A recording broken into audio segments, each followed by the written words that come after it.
Tu galères encore à faire ta recherche de mots-clés à la main, à jongler entre 4 outils, des exports de données et des tableaux Excel. Aujourd'hui, je vais te montrer comment l'IA change complètement la donne. Grâce à Claude, on peut désormais connecter ses propres données SEO, Search Console, Alloscan, Data for SEO par exemple, et obtenir des analyses ultra pertinentes générées en quelques secondes. Pour en parler, on a invité Olivier, qui bosse avec ces outils tous les jours. Il va nous montrer comment il utilise les MCP pour identifier des mots-clés rentables plus vite, prioriser les bonnes pages à booster, obtenir des insights actionnables qu'aucun outil classique ne peut te donner. On est rentré dans une nouvelle ère, le SEO assisté par IA. Et si tu veux garder une longueur d'avance, tu ne veux pas passer à côté de cette vidéo. On est parti pour cette vidéo où j'ai le plaisir d'accueillir Olivier, alias Ares, sur les réseaux, notamment au travers de ta chaîne YouTube et de ton compte Twitter/X. Olivier, merci beaucoup pour ta présence. Je vais expliquer vite fait le contexte de cette vidéo. On est en communication régulière avec Olivier, et puis récemment, tu me dis, écoute Arthur, est-ce que tu as déjà entendu parler des MCP sur Claude? C'est une boucherie. Donc moi, je te dis,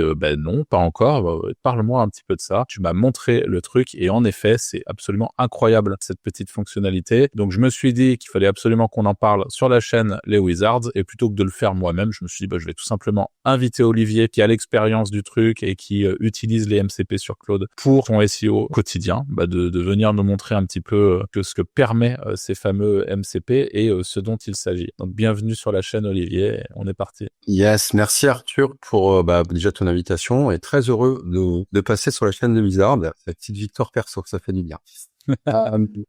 Effectivement, rapidement quand même, il faut que je vous explique juste ce que c'est avant de l'utiliser. Moi, j'aime bien. C'est pas long. Et après, on va rentrer vif dans le vif du sujet. On a préparé des choses avec Arthur qui peuvent, je pense, vous donner plus que des idées. Déjà, il faut juste comprendre ce que c'est que les MCP. Un MCP, en fait, c'est une espèce de connecteur. L'acronyme MCP, c'est Model Context Protocol. Et en fait, Anthropic ont décidé de développer une techno qu'ils ont appelé Model Context Protocol, qui est en gros comme une espèce de super multiprise. On va l'appeler comme ça. Moi, j'aime bien l'appeler comme ça, qui te permet tout simplement de connecter plein de choses entre elles alors qu'elles pourraient pas le faire normalement. Voilà. Et ça c'est très malin de leur part. J'irai pas plus loin. Les techniciens iront apportant de la précision en commentaire le cas échéant. Mais disons que pour l'utiliser, franchement, t'as pas besoin de comprendre plus que ça. Pense juste que c'est une espèce de multi-adaptateur USB-C universel, quoi. En fait, ça connecte les API. Donc, pour les gens qui sont tech, qui font déjà de l'automatisation, ce genre de choses, vous allez me dire, mais on le fait déjà, Olivier, ou pourquoi ne pas taper directement dans les API? Vous avez raison. Mais là, en fait, ça va nous permettre surtout de connecter ces API à un modèle IA, en l'occurrence Claude, ce qui permet de quand même le faire travailler et de croiser plein d'API en même temps. Ce qu'on fait à la main, moi ce qui m'a épaté en fait en réalité, c'est que tout ça, moi je le fais à la main normalement. C'est-à-dire que je vais d'un côté, prends des infos, je les envoie de ChatGPT à Claude, à ce qui tu veux, et je les traite. Là, j'ai tout en un seul truc, et ça le traite, dans la mesure où ça fait les croisements, je gagne beaucoup de temps. Donc à quoi ça sert? C'est ce que je viens de t'expliquer en fait, c'est que ça t'évite de faire des copier-coller ou des imports Excel, machin, parce qu'il a directement accès à la source de data. Et comment ça marche? On va le voir ensemble, étape par étape. C'est relativement simple. Pour autant, selon ton niveau technique, je peux pas dire que c'est facile. Ce serait mentir, mais c'est simple. Il y a juste des étapes à suivre. Mais ça reste quand même relativement simple, mais c'est pas encore du niveau de juste je clique sur un bouton, tout se fait tout seul. Il y a quand même 2-3 petits réglages à faire. Voilà. Voilà pour cette introduction. Je te propose qu'on y aille concrètement avec un premier exemple, soit un de ceux que j'ai listés, comme ça on montre aux gens vraiment ce qui est possible de faire. Tout à fait. Allez, on va prendre la première question, puis après on déroulera. Alors, on va tout simplement demander quelles sont les pages. Je vais juste repréciser. Sur quel site? Alors, pour mon site Impact IM, vous avez la question comme ça. Pour rester en conversationnel, il n'y a pas besoin de faire des prompts super optimisés. Et là, juste lui dire, il y a le MCP GSC. Normalement, il comprend. C'est ça que je trouve vraiment exceptionnel, c'est le fait que tu plug une IA qui va réfléchir et qui a de la data, en fait, chose qu'elle n'a pas jusqu'à maintenant. Et grâce à ces fameux MCP, elle a de la data. Donc, ça reste de l'IA, mais Claude est quand même assez pertinent en général. Donc, on va voir ce qu'il nous propose. Alors, des pages qui ont beaucoup d'impressions, mais un faible CTR. Et on a détecté contenu IA.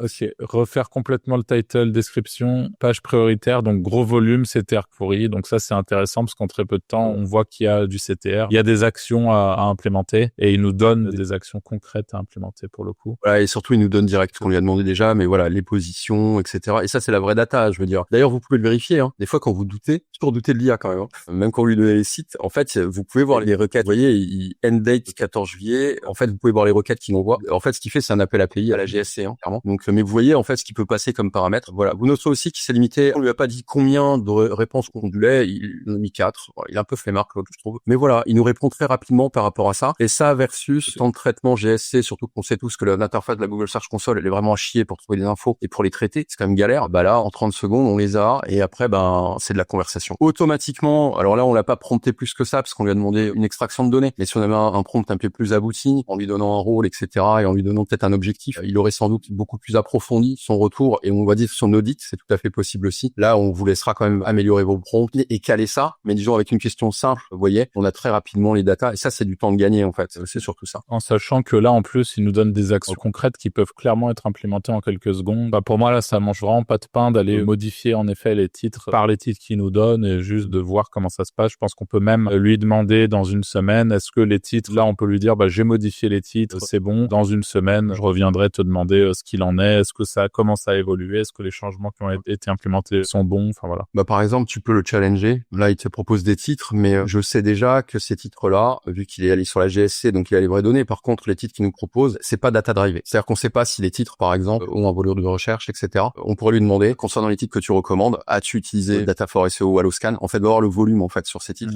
pour les mots-clés, et on pourrait le faire. Et du coup, il améliorerait ça et tu aurais des titres vraiment qui tirent pas une balle dans le pied. On peut passer à l'exemple suivant, si tu veux, Arthur. Ouais, carrément. Petite parenthèse rapide. Si tu as un site, même petit, et que tu veux commencer à générer des revenus sans créer de produits, sans faire d'affiliation, il existe un modèle simple et encore largement sous-estimé. La vente de liens SEO. C'est un vrai business accessible même aux débutants qui permet de rentabiliser un site dès les premières visites. Avec les Wizards, on a préparé une formation 100% gratuite, ultra complète qui t'explique comment te lancer, trouver tes premiers clients et éviter les erreurs classiques. Le lien est dans la description et franchement, si tu veux explorer une source de revenus stable et scalable, c'est un excellent point de départ. Généralement, une liste de mots-clés longues traîne autour du mot-clé. Et là, on va utiliser MCP avec volume, qualité et intention de recherche. Je suis pas persuadé qu'il y ait beaucoup de volume. Tu peux me tromper. Allez, on y va. Et là, tu le cloisonnes pas en lui demandant d'aller uniquement dans la GSC et justement, est-ce qu'il irait de manière autonome voir sur Alloscan? Enfin, tu vois. C'est que je l'ai testé. Regarde. Ça, c'est bien que ça le fasse. C'est que, à partir du moment où c'est installé, de temps en temps, quand il utilise un appel à un endpoint de l'API, il va te demander d'autoriser cet appel ou pas. Donc, n'ayez pas peur. Vous n'avez pas fait de bêtises. C'est juste, il s'assure de votre volonté. Et là, vous pouvez soit toujours autoriser, tu cliques une fois, tu n'auras plus jamais besoin de l'autoriser. Soit tu es un peu parano, tu veux pas, tu fais autoriser qu'une fois, il le fera que là et il te le redemandera à chaque fois. Vous êtes libre, faire comme vous voulez. Moi, je vais faire toujours autoriser. Donc, ce qu'il a fait, en fait, c'est qu'il va analyser mes sites avec la GSC, puis rechercher des mots-clés longue traîne autour du MCP avec Alloscan. Donc, automatiquement, là, il a pris l'initiative dans sa logique d'IA. Il s'est dit, ok, tu me charges des mots-clés. Moi, avec la GSC, je vais pas y arriver. Donc, ce que je vais faire, c'est tout simplement utiliser un des MCP Alloscan. Et donc là, il le fait, Arthur. Par contre, effectivement, on aurait pu tout simplement lui dire, analyse l'existant avec le MCP Google Search Console, recherche les mots-clés avec Alloscan. Surtout que chez moi, ça a un sens parce que j'ai Data4 SEO aussi pour avoir les résultats internationaux, on va dire, et qu'Alloscan, moi, j'utilise seulement pour la SERP française. Ce qui est rigolo, c'est que tu le disais, t'étais pas sûr qu'il y ait du volume sur le mot-clé MCP. En effet, il a apparemment un peu galéré à trouver du volume sur le sujet, permettre d'aller chercher des mots-clés intéressants là-dessus, donc le résultat final. Ouais, et ce qui est cool, c'est que vous voyez la réflexion. C'est ça l'avantage du MCP, en fait. Vous voyez, là, Arthur, on papote, mais le gars, il travaille. Parfait. Il trouve pas MCP, il revient, il va rechercher une requête un peu plus large, il trouve pas en France, il teste des variables, enfin, et à chaque fois, il prend les bons endpoints d'Alloscan, c'est-à-dire, là, il va voir les mots-clés suggérés, les synonymes, les related, etc., etc. Et enfin, on arrive à un truc comme ça. Mots-clés longue traîne autour de MCP, analyse, et voilà. Et ça, c'est data drivé. C'est-à-dire que c'est vraiment les data, alors, d'Alloscan, évidemment, d'accord, mais aussi avec un complément venant de notre GSC. Et voilà. Donc, il faudrait écrire autour des mots-clés, sans surprise aucune, autour de Claude. On a l'intention, on a la navigation, on a le KGR. C'est comme ça qu'on évalue la difficulté sur Alloscan avec Kawaii, là. Je sais plus comment on prononce ça. Mais en gros, le NA, c'est plutôt une bonne nouvelle. Ça veut dire que c'est des mots-clés. Le ratio all-in title, mots-clés, est pas dangereux du tout. Là, on est en dessous de 1. Celui-là, faut même pas y aller. Voilà. En tout cas, t'as tes infos. Et les opportunités longue traîne à créer. Volume 0. Alors, à créer, attention, ça veut pas dire qu'on crée de mots-clés ne correspondant à aucune recherche. C'est quand on dit à créer, c'est-à-dire qu'il y a quand même du volume de recherche. Mais je vous rappelle, dans les outils, il y a différents niveaux d'audience chez les Wizards. Alors, en général, on est plutôt au taquet. Mais un mot-clé avec 0 de volume, dans les outils, ça veut pas dire qu'il n'existe pas. Ça veut juste dire que la moyenne mensuelle n'a pas de masse. Il n'y a pas de volume suffisant pour faire une moyenne mensuelle. Mais on peut avoir 1, 2, 3 recherches tous les 6 mois. Ce mot-clé, il y a un humain qui le cherche quand même. Voilà. Donc, quand on a un mot-clé NA ou 0, ça veut pas dire forcément que c'est une requête inventée. Surtout que là, c'est ce qu'analyse Claude, et je pense qu'il le fait bien. Ils disent, il y a 0 de volume, mais bon, vous êtes les premiers arrivés parce que c'est une nouvelle requête. Donc, tout là, on est en train de faire une vidéo dessus. Il y a peut-être des gens qui vont dire, c'est sûr que c'est intéressant. intéressant ce sujet, qui vont aller se renseigner, etc., et qui vont donc aller rechercher. Et c'est un peu l'idée, plus quelque chose devient populaire, plus il est recherché et plus il se met à exister au sein des cercles. Ok, super intéressant. Je te propose qu'on passe à l'exemple suivant, parce que là, on voit qu'il nous a donné une liste de mots-clés assez chouette. On continue. L'autre prompt, c'est analyse les requêtes avec plus de 100 impressions et 0 clic. Explique pourquoi, selon toi, et propose une stratégie. Il nous a donné du coup ce qu'on lui a demandé, quelques requêtes, et étant donné que c'est mon site, c'est plutôt intéressant. Là, on peut directement sauter sur TextBulker, donc toujours un outil de Stéphane Madaleno, et on voit que TextBulker, je suis a priori en moyenne position 2,7 sur le mot-clé avec impact IM, mais il me dit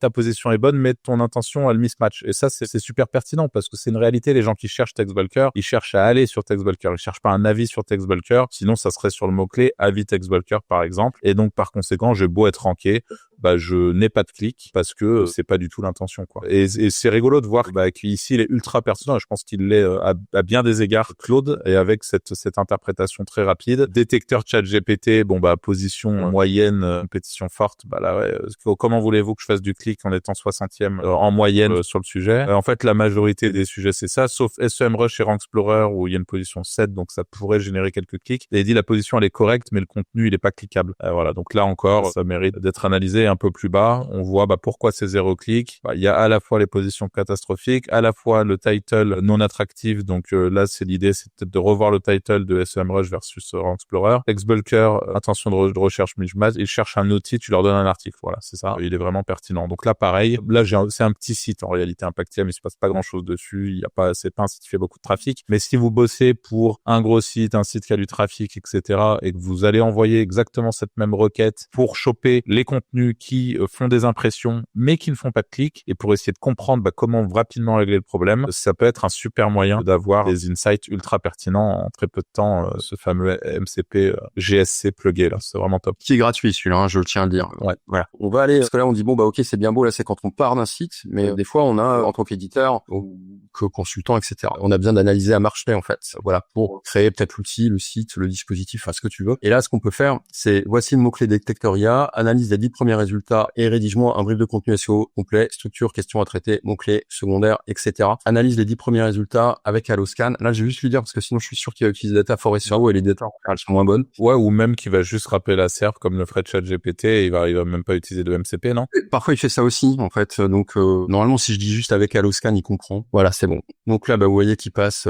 comme on prendrait notre fameux mot-clé, on va dans l'outil, on copie-colle, on va dans Keyword, on le colle, on fait le search compare, et c'est parti. Et là, vous pouvez croiser beaucoup de choses en réalité après. Bon, je pense que nous, on a de plus en plus l'habitude de se retrouver face à des avancées de l'IA, des choses qui simplifient encore plus notre quotidien et que ça va super vite. Et voilà, on s'y fait. C'est quand même incroyable de voir que aujourd'hui, là, on pouvait déjà avoir des raccourcis de fou. Là, mais là, maintenant, on peut avoir des raccourcis qui sont directement plugués à nos données. C'est absolument insane. Voilà, et encore une fois, comme tu le répètes assez régulièrement, que ce soit dans le podcast ou ici ou dans le Discord, on est vraiment qu'au début de tout ça, quoi. Moi, je m'émerveille à chaque fois, en fait, en vrai. Je me dis, c'est ouf. Et ben voilà, ridicule. L'analyse de zinzin. Primaire, volume élevé, détecteur IA texte, détecteur IA, un mot-clé secondaire intégré. D'accord, ok. C'est chouette ça. Variante orthographique, détecteur IA, détecteur d'IA. En effet, je confirme. Alors, je connais le mot-clé, donc ça me permet d'analyser le truc. Structure du contenu, les 10 meilleurs outils gratuits en 2025. Bon, là, par contre, je suis tout de suite moins d'accord. Moi, ce qui m'intéressait, c'était de savoir, mais bon, on lui a demandé Alloscan. Donc là, on a poussé l'analyse surtout sur la partie mots-clés, keyword, où pour le coup, il est très pertinent. Par contre, très pertinent, au-delà du fait que c'est pas si peu concurrentiel que ça en réalité ce marché, mais c'est pas non plus le truc le plus concurrentiel de la planète, c'est vrai. Par contre, là, sur la structure du contenu, j'aurais bien aimé, a priori, il le fait pas, qu'il identifie que au niveau de l'intention de recherche. Est-ce qu'on peut le challenger là-dessus, Olivier? Faire descendre tout en bas, voir le contenu de référence. Ok. Est-ce qu'on peut le challenger sur l'intention de recherche, s'il te plaît? En gros, il y a un truc, et on en a fait une vidéo sur les Wizards qui est sortie normalement il y a quelques semaines maintenant. Il y a un élément qui est super important sur le mot-clé détecteur IA, c'est le fameux détecteur IA gratuit. Et si tu l'as pas, tu ranques pas. Grosso modo, c'est aussi simple que ça. Et ça, j'aurais bien aimé qu'ils me le disent et qu'ils soient capables de l'identifier de manière un peu automatique. Mais encore une fois, on a axé la requête sur les mots-clés, sur Alloscan, donc c'est normal. Mais je sais pertinemment qu'avec ce type de contenu, celui qui nous propose, on ne rankera jamais en top 5, quoi. C'est pas possible. Et en top 10, ça va être très compliqué. Voilà. Là, c'est soit, que ton plan me semble un peu bancal, soit on lui donne une direction. Après, c'est pareil, hein, c'est ce que tu expliquais un peu plus tôt, tout est très dépendant du prompt aussi. C'est à vous derrière d'aller poser les bonnes questions. Si vous avez besoin d'identifier l'intention de recherche de manière très spécifique, il faut lui expliquer sans doute ce qu'est une intention de recherche, la différence justement, lui donner des exemples concrets. Voilà, tu as raison, mon intention de recherche utilise directement un détecteur d'IA, pas à lire un comparatif. Bon bah il identifie tout seul. Les gens qui tapent détecteur d'IA veulent coller leur texte et avoir le résultat immédiatement. Voilà, c'est exactement ça. Donc il n'y a même pas eu besoin de faire un prompt complexe, simplement en lui parlant d'intention de recherche. Voilà, donc ce qu'il a direct recommandé, page avec un détecteur IA intégré fonctionnel. Voilà, il a exactement dit ça. Il faudra sans doute le spécifier dans votre prompt de base, mais là, juste en le challengeant sur il y a un souci niveau intention, il le dit clairement. Il dit bah oui, en effet, les gens ils veulent détecter de l'IA, ils veulent un outil, ils veulent copier-coller leur texte, et c'est exactement l'intention de recherche. Donc là encore, et ça pour le coup, la réalité c'est que tous les SEO entre guillemets ne sont pas capables déjà d'aller jusque là dans l'analyse. Donc si vous avez un bon prompt de base, je pense qu'aujourd'hui Claude est un bien meilleur SEO que beaucoup de gens de la profession en réalité. Là, vous voyez bien que là, il s'est pas basé sur MCP du tout. Il s'est juste connecté à Google en fait, ce qu'on fait plus ou moins tous des fois, pour aller voir la réalité de la SERP telle qu'elle est. Et c'est ça la force, c'est le croisement. Vous auriez tout à fait pu le faire directement dans le prompt en disant bah tu croiseras les données avec la réalité de la SERP, et il l'aurait fait en une fois quoi. Donc voilà, dernier exemple. Ouais, carrément. Ouais, là, je pense que vous commencez peut-être à percevoir juste le temps de gagner. Quand mes deux fils se sont touchés, ça fait vraiment des grosses étincelles dans ma petite tête. C'est mérité. Hein. Après, c'est comme tout, il faut pas que ça soit non plus le gadget sur lequel finalement on s'endort, et n'oubliez pas que c'est vraiment l'action qui va vous apporter des résultats. Mais pour mieux passer à l'action, ce type d'outil, c'est vraiment génial. Quelle page a perdu du trafic ou des positions ces 30 derniers jours? Propose une checklist pour les réoptimiser. Donc ça aussi, c'est vachement intéressant dans le cadre d'une stratégie SEO. Vous pluguez, vous lui demandez pour votre site, etc., d'aller analyser directement la Google Search Console et de vous donner directement des feedbacks très précis sur telle page. Bon, on l'espère, d'essayer d'identifier les pages qui ont un trafic en baisse, parce que c'est les pages sur lesquelles il faut travailler, il faut comprendre pourquoi il y a une baisse sur ces pages-là. Ça peut être tout simplement saisonnier. Là, typiquement, l'univers du détecteur d'IA en ce moment est en baisse parce qu'on est en plein été et que il y a moins de gens qui ont besoin de détecter de l'IA en plein été. C'est peut-être votre cas aussi. Peut-être que vous avez un site sur le Père Noël. Bon, si le mot-clé baisse après janvier, c'est normal, quoi. Alors, j'ai trouvé ton site impacté. Maintenant, je vais analyser les performances des 30 derniers jours. Et voilà. Après, il se passe pas grand-chose sur mon site ces 30 derniers jours, donc on espère qu'il va quand même trouver des trucs qui se pètent la gueule. Je vais les donner. Pages qui ont perdu du trafic. Top perdant. Détecteur continu à moins 76 clics, quand même, ouais. Donc, de 124 à 48 clics, position stable, mais impression en baisse. C'est rigolo, c'est ce que je vous expliquais. Ça, c'est normal, en réalité. Homepage, 47 clics. De 104 à 57, position dégradée, 38 à 34. Ok. Moins 54 clics, de 134 à 80, position très dégradée. Ok, là, on a pris une petite claque. Là, ça va m'intéresser de comprendre. Alors là, la homepage, en théorie, je m'en fous un peu. Par contre, l'article IA, GI, ANI, ASI, j'aimerais bien voir pourquoi, selon lui, ça baisse et ce qu'il nous recommande. 5 plugins ChatGPT, moins 9 clics. Bon, ça faisait tellement peu de clics qu'en vrai, un peu anecdotique. Et Avi Wizards Academy, par contre, on a pris une très grosse claque sur ce mot-clé. Donc voilà, à voir ce qu'il en est. Donc checklist des réoptimisations, ouais. Ça, c'est du classique. Le refresh, peut-être qu'on peut repasser sur certaines choses. Ok. Bon, peut-être qu'on peut lui demander de manière plus spécifique. Challenge-le sur la page ANI, je sais pas quoi là. Je sais pas si t'as l'URL à lui copier-coller comme ça, un peu plus haut, je crois, il la met, ouais. J'ai ANI, ASI, comme ça. Qu'est-ce qu'on peut faire concrètement, quoi, pour que cette page revienne? Okay. Il analyse avec Alloscan. Là, pour le coup, Olivier lui a rien demandé. Au lieu de simplement ChatGPT, qui aujourd'hui, si je pose la même question, va peut-être aller analyser la page, mais ça va s'arrêter là. Là, ça va être basé sur de la data, encore une fois. Ça fait toute la différence. Donc, et est-ce que là, au niveau de l'API Alloscan, tu payes ou juste avec ton abonnement, tu as un certain nombre de crédits API? Moi, j'ai l'abonnement starter, donc moins cher. Enfin, c'est le premier. Ils sont très généreux, je trouve, globalement. Ça bouffe des crédits. Enfin, je suis jamais arrivé au bout. Jamais. Ça m'est jamais arrivé. Donc, vous pouvez y aller, les gars. Alors après, attention, je sais que dans la communauté, il y a des gars qui arrivent à faire tomber des systèmes. Donc, c'est sûr que si vous commencez à connecter des automatisations de fous furieux et à envoyer, je sais pas, parce qu'il y a des gens avec ça, ils vont nous faire des agents IA de dingue automatisés et envoyer des millions de pages, vous allez faire tomber le truc. Voilà, mais là, non, vous pouvez y aller. Pour un usage, on va dire classique d'un petit éditeur de site avec quelques dizaines de sites, du premier plan chez Alloscan. Voilà, point. Ok. D'ailleurs, vous avez avec le code Wizards une promotion sur votre abonnement Alloscan, donc voilà, n'hésitez pas. Alors là, il nous a donné un plan de bataille concret avec un diagnostic, donc il nous dit que ça a perdu son intérêt, que c'est un sujet qui est chaud, mais que le contenu vieillit, ce qui est vrai, hein, c'est un sujet, le contenu n'est absolument pas mis à jour. Ajouter une section 2024-2025, ChatGPT 4o, Claude 3.5, Gemini 2.0, mettre à jour exemple Any, remplacer DeepMind Geo 2016 par exemple actuel, Sora Midjourney. C'est exactement ça. En fait, cette page-là, elle perd son trafic uniquement parce que le contenu n'est plus du tout à jour et que, en fait, quelqu'un qui arrive et qui se dit, oula, mais il est vieux ce contenu parce que je cite des vieux modèles, je cite des vieux logiciels, je cite des vieilles mises à jour et que, aujourd'hui, pour qu'un contenu reste positionné, il faut le mettre à jour. Donc là, il nous donne clairement un plan concret. Je suis sûr, alors on va pas le faire parce que la vidéo commence à être longue et on vous laissera explorer de vos côtés les différentes alternatives, mais je suis sûr qu'on pourrait même directement lui demander d'aller chercher le contenu et de l'améliorer et juste de pouvoir copier-coller depuis Claude et les modifications qu'il a fait sur le contenu directement. Voilà, ça c'est des choses qui sont concrètement faisables et depuis Claude, c'est quand même assez ouf. Bah écoute, merci Olivier pour tout ça, c'est très très enrichissant. En espérant que cette vidéo vous ait plu, je mettrai tes réseaux sociaux en description, donc ta chaîne YouTube et ton compte X. Allez suivre Olivier sur tout ce qu'il fait. Tu fais des lives régulièrement, c'est toutes les semaines si je me trompe pas. Tout à fait. 2 lives par semaine, le lundi à 14h, le jeudi à 21h. Super. Merci encore Olivier, merci à vous d'avoir regardé la vidéo jusqu'à maintenant. N'hésitez pas à vous abonner, à liker cette vidéo et on vous dit à très vite pour une nouvelle vidéo. Salut. Salut.